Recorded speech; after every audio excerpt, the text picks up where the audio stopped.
בהצלחה בהמשך, אוהבים אותך. עברנו חלק ארוך ומשמעותי איתך, שמחים שזה איתך, למדנו ממך המון. מפקד מאוד טוב, תמשיך איך שאתה בצבא ורק תתקדם. הגשם שוב נהיה כבד ולא רואים ממטר. היית אחלה מ"פ שלי. לא, אל תגיד את זה. צבי אומר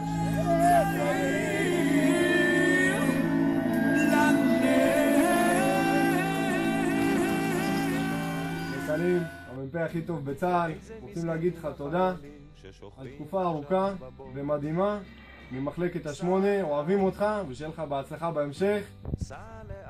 סלים היקר, תודה על תקופה ארוכה מדהימה איתך, תודה על מי שהיית, תודה על הכל, בהצלחה בהמשך. סלים, תודה רבה על תקופה מאוד טובה איתך, גם ברגעים הקשים שהיו, תמיד עזרת ותמכת, מעריך אותך ממש. הלו סלים, אתה עוזב אותנו תכף.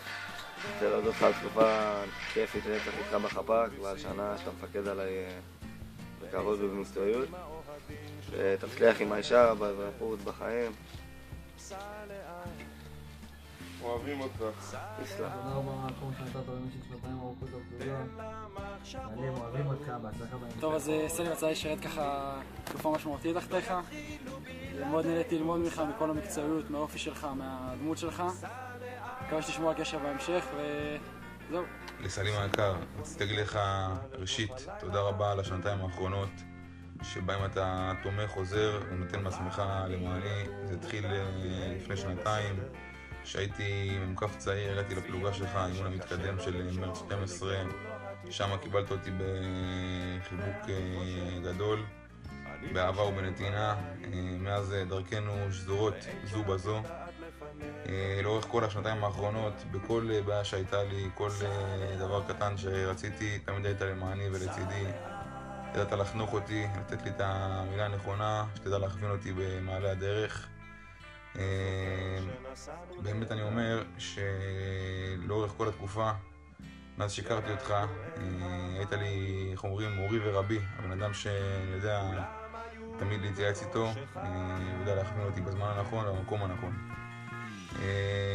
הגיע מצב, נהייתי הסגן שלך, כמו שתמיד חלמתי להיות, לעבוד איתך ולהיות תחתיך.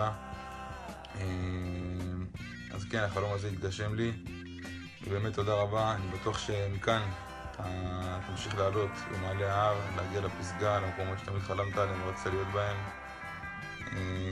תנצל את הזמן, גם בבית, כמובן, את הזמן לנסרין, למשפחה, זהו, כמו תמיד, אתה יודע שאני אוהב אותך, וכל דבר שצריך, אני הראשון שעומד לצדך.